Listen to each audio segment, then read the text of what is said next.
Hello students, welcome to another video from last marker.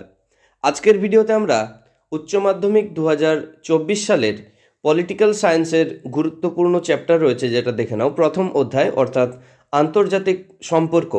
এই chapter থেকে যে গুরুত্বপূর্ণ প্রশ্নগুলো তোমাদের পরীক্ষাতে আসবে, অর্থাৎ উচ্চ মাধ্যমিক 2024 সালের জন্য ইম্পর্ট্যান্ট যে কোশ্চেন, সেই কোশ্চেনগুলো উত্তর সহ আমরা বিস্তারিত আলোচনা করব। সুতরাং ভিডিওটি খুবই গুরুত্বপূর্ণ হতে চলেছে। তাই সকলের কাছে একটাই অনুরোধ, ভিডিওটি প্রথম থেকে শেষ পর্যন্ত একদম বিনা স্কিপ করে পুরোটা দেখতে থাকো। আর যারা চ্যানেলে নতুন আছো তারা অবশ্যই আমাদের চ্যানেলটিকে সাবস্ক্রাইব করে দিও এবং পাশে থাকা বেল আইকনটা প্রেস করে অল নোটিফিকেশন অন করে দিও। তাই আর দেরি না করে চলো শুরু করি। সো ফার্স্ট অধ্যায় রয়েছে দেখো আন্তর্জাতিক সম্পর্ক। এখান থেকে মেনলি কয়েকটি যে ইম্পর্ট্যান্ট রচনাধর্মী প্রশ্ন আছে সেগুলোর উত্তর আমরা আজকে এই ভিডিওতে বিস্তারিত আলোচনা করব। সো 1 নম্বর কোশ্চেন রয়েছে, দেখে নাও, খুবই ভাইটাল কোশ্চেন। আন্তর্জাতিক সম্পর্কের সংজ্ঞা লেখো। এবং তার সাথেই আরেকটা কোশ্চেন রয়েছে, আন্তর্জাতিক সম্পর্কের বিকাশ ধারা সংক্ষেপে আলোচনা করো। সো অ্যান্সারটা দেখো, স্টার্ট করেছি সংজ্ঞা দিয়ে।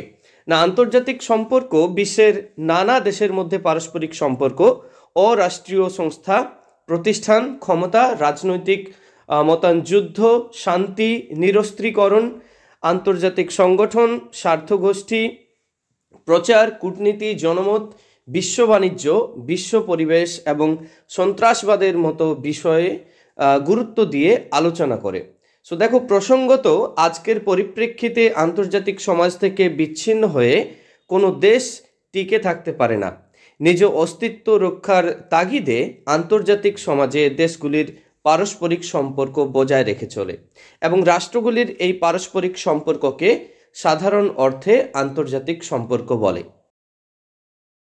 সো এরপরে দেখে নাও বিকাশ ধারা যেগুলো আছে। সো প্রথমে জাতি, না, রাষ্ট্রের যুগ থেকে বিশ্বায়নের যুগ পর্যন্ত আন্তর্জাতিক সম্পর্কের বিকাশ নিরন্তর গতিতে চলছে এবং নিচে আন্তর্জাতিক সম্পর্কের বিকাশ ধারা আলোচিত হলো।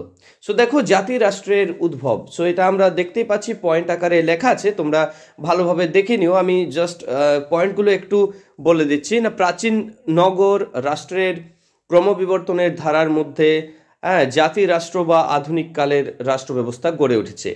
1648 সালে সার্বভৌম জাতি রাষ্ট্রের উৎপত্তি ঘটে। সো এভাবে তোমরা দেখতে পাচ্ছ, ফার্স্ট পয়েন্টটা উল্লেখ করা আছে, তোমরা কাইন্ডলি ভালো করে দেখে নিও। এবং আরেকটা গুরুত্বপূর্ণ কথা বলে রাখি, এই যে কোশ্চেন এবং অ্যান্সারের পিডিএফগুলো, এটা তোমরা ফ্রিতে পেয়ে যাবে, ফ্রি অফ কস্ট। এবং তার জন্য আমাদের টেলিগ্রাম চ্যানেলে জয়েন করে নেওয়াটা অবশ্যই প্রয়োজন। আমি ভিডিও ডেসক্রিপশন বক্সে টেলিগ্রাম চ্যানেলের লিঙ্ক অলরেডি দিয়ে দিয়েছি। আর ভিডিও রিলেটেড কোনো রকম আপডেট পেতে হলে আমাদের ইনস্টাগ্রাম এবং ফেসবুক দুটো পেজ আছে, সেই দুটো পেজ তোমরা অবশ্যই ফলো করো। তিনটের লিঙ্ক ভিডিও ডেসক্রিপশন বক্সে দেওয়া আছে, টেলিগ্রাম, ইনস্টাগ্রাম এবং ফেসবুক। আর তাছাড়া আমাদের যে ইউটিউব চ্যানেলের অ্যাবাউট সেকশনে গিয়েও তোমরা কিন্তু লিঙ্কগুলো পেয়ে যাবে। সুতরাং সেই লিঙ্কে ক্লিক করে খুব সহজে আমাদের সাথে যুক্ত হতে পারো। সো এরপরে চলো দেখে নিই নেক্সট যে পয়েন্ট রয়েছে, শিল্প বিপ্লব। সো ইংল্যান্ড এবং ইউরোপের শিল্প বিপ্লব আন্তর্জাতিক সম্পর্কের বিকাশে বিশেষ সহায়তা করেছে। সো দেখো, এই সময় শিল্পের প্রয়োজনীয় কাঁচামাল এবং উৎপাদিত সামগ্রী বিক্রির বাজারের খোঁজে বিভিন্ন রাষ্ট্রের মধ্যে যোগাযোগ বাড়ে এবং এভাবে রাষ্ট্রগুলির মধ্যে দূরত্ব কমে, যা আন্তর্জাতিক সম্পর্কের ক্ষেত্রকে প্রসারিত করে।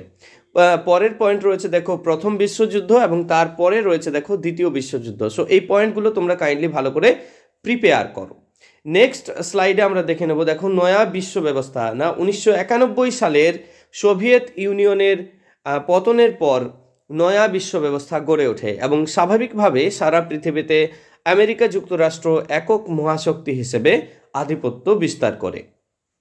নেক্সট পয়েন্ট রয়েছে দেখো, বিশ্বায়ন। সো বিশ্বায়নের যুগে আন্তর্জাতিক সম্পর্কের বিষয়বস্তুর অনেক পরিবর্তন ঘটেছে এবং জাতি রাষ্ট্রগুলির সার্বভৌমিকতা এখন সংকটের মুখে। সো এভাবে তোমরা কিন্তু যে পয়েন্টগুলো দেওয়া আছে সেই পয়েন্টগুলো ভালো করে লিখলেই অ্যান্সারটা কমপ্লিট হয়ে যাবে। সো তোমরা পিডিএফ থেকে পয়েন্টগুলো ভালো করে প্রিপেয়ার করে নিও। নেক্সট রয়েছে দেখো, বিশ্বায়নের সংজ্ঞা দাও এবং বিশ্বায়নের বিভিন্ন রূপ নিয়ে আলোচনা করো। অথবা রয়েছে দেখো বিশ্বায়ন কাকে বলে এবং বিশ্বায়নের প্রকৃতি আলোচনা করো। যেভাবেই কোশ্চেনটা আসুক না কেন, ঘুরিয়ে ফিরিয়ে যেভাবেই আসুক না কেন, অ্যান্সারটা এমনভাবে তৈরি করা আছে একটা অ্যান্সারই কিন্তু হবে। সো দেখে নাও, খুবই ভাইটাল কোশ্চেন। প্রথমে আমরা দেখে নেব বিশ্বায়নের সংজ্ঞা। না, বিশ্বায়ন একটি ব্যাপক ধারণা, এক কথায় এর সংজ্ঞা দেওয়া সম্ভব নয়, তবু সংক্ষেপে বলা যায় যে বিশ্বায়ন বিশ্বব্যাপী এমন একটি প্রক্রিয়া যেখানে রাষ্ট্র সংক্রান্ত ধারণার অবসান ঘটিয়ে অর্থনৈতিক ও রাজনৈতিক, সামাজিক ও সাংস্কৃতিক ক্ষেত্রে সারা বিশ্বে অবাধ আদান প্রদান সম্ভব। সো দেখে নাও সংজ্ঞাটা। নেক্সট আমরা চলে যাব বিশ্বায়নের প্রকৃতি নিয়ে আলোচনা করব। দেখো ফার্স্ট আমাদের যেটা ভাইটাল পয়েন্ট রয়েছে আর্থিক ক্ষেত্র। না, অমিয় কুমার বাগচির মতে অর্থনৈতিক বিশ্বায়নের গুরুত্বপূর্ণ যে দিকগুলো সেগুলো দেওয়া আছে, দেখে নাও। প্রথমে রয়েছে আন্তর্জাতিক বাণিজ্যের প্রসার। নেক্সট রয়েছে নানা স্থানে ব্যক্তিবর্গের অভিগমন ও নির্গমন। 3 নম্বরে রয়েছে দেখো বিভিন্ন দেশের অর্থ ও অন্য বিনিময় মাধ্যমের সঞ্চালন। 4 নম্বরে রয়েছে বিদেশে পুঁজি বিনিয়োগ ও উৎপন্ন দ্রব্য বিশ্বব্যাপী বিক্রয়ের প্রবাহ। নেক্সট রয়েছে দেখো বিশ্বব্যাপী পুঁজি আদান প্রদান। তারপরে রয়েছে বহুজাতিক সংস্থাকে বাণিজ্য ও বিনিয়োগে অবাধ স্বাধীনতা, এবং সবচেয়ে লাস্ট পয়েন্ট রয়েছে দেখো বিশ্বব্যাপী প্রযুক্তির লেনদেন এবং তথ্য মাধ্যমের প্রসার। নেক্সট পয়েন্ট রয়েছে দেখো রাজনৈতিক ক্ষেত্র। সো রাজনৈতিক ক্ষেত্র কিভাবে বিশ্বায়নের যে প্রকৃতি সেটা আমরা দেখে নেব। রাজনৈতিক ক্ষেত্র, বিশ্বায়ন জাতি রাষ্ট্রের বিরোধী এবং জাতি রাষ্ট্র স্থানীয়দের সুখ স্বাচ্ছন্দ্যের প্রতি দায়বদ্ধ, ফলে জাতি রাষ্ট্র পুঁজির অবাধ মুনাফা ও নির্বিচার লুণ্ঠনের বিরোধী। সো এইভাবে তোমরা কিন্তু পয়েন্টটা তৈরি করে নিও। নেক্সট আমরা চলে যাব 3 নম্বর পয়েন্ট, অর্থাৎ লাস্ট যেটা আছে সাংস্কৃতিক ক্ষেত্র। সো সাংস্কৃতিক দেখো বিশ্বায়নও বর্তমানে গুরুত্বপূর্ণ এবং সারা বিশ্বে সমসংস্কৃতির প্রসার চান বিশ্বায়নের প্রবক্তারা, ফলে ইন্টারনেট ও অন্যান্য যে গণ ও সামাজিক মাধ্যম রয়েছে সেগুলোর সাহায্যে বিশ্বায়নের সাংস্কৃতিক ক্ষেত্র প্রসারিত হচ্ছে। সো এভাবে জাতি রাষ্ট্রের সংস্কৃতির রূপ বদলে যায় এবং সংস্কৃতির বিশ্বায়নে কোনো জাতি রাষ্ট্রের সংস্কৃতির ভালো বৈশিষ্ট্যের পাশাপাশি কুরুচিকর ও মন্দ দিকগুলিও বিশ্বব্যাপী প্রসার লাভ করে। সো এই 3টে পয়েন্ট তোমরা কিন্তু অবশ্যই উল্লেখ করে দিও, বিশ্বায়নের যে বিভিন্ন রূপ বা প্রকৃতি, তাহলেই কিন্তু অ্যান্সারটা কমপ্লিট হবে। এরপরে আমরা চলে যাব 3 নম্বর যে ভাইটাল কোশ্চেন, এবং এই কোশ্চেনটা দিয়েই কিন্তু ভিডিওটা শেষ করব। সো দেখে নাও অবশ্যই আন্তর্জাতিক সম্পর্ক বলতে কি বোঝো এবং আন্তর্জাতিক সম্পর্ক এবং আন্তর্জাতিক রাজনীতির মধ্যে পার্থক্য কি। এটা কিন্তু খুবই গুরুত্বপূর্ণ কোশ্চেন। দেখে নাও, ফার্স্টে আন্তর্জাতিক সম্পর্কের সংজ্ঞা, এটি কিন্তু অলরেডি আমি বলে দিয়েছি। এরপরে আমরা চলে যাব, দেখে নাও আন্তর্জাতিক সম্পর্ক এবং আন্তর্জাতিক রাজনীতির মধ্যে কি কি পার্থক্য রয়েছে সেটা। ফার্স্টেই দেখে নাও পরিধিগত পার্থক্য রয়েছে।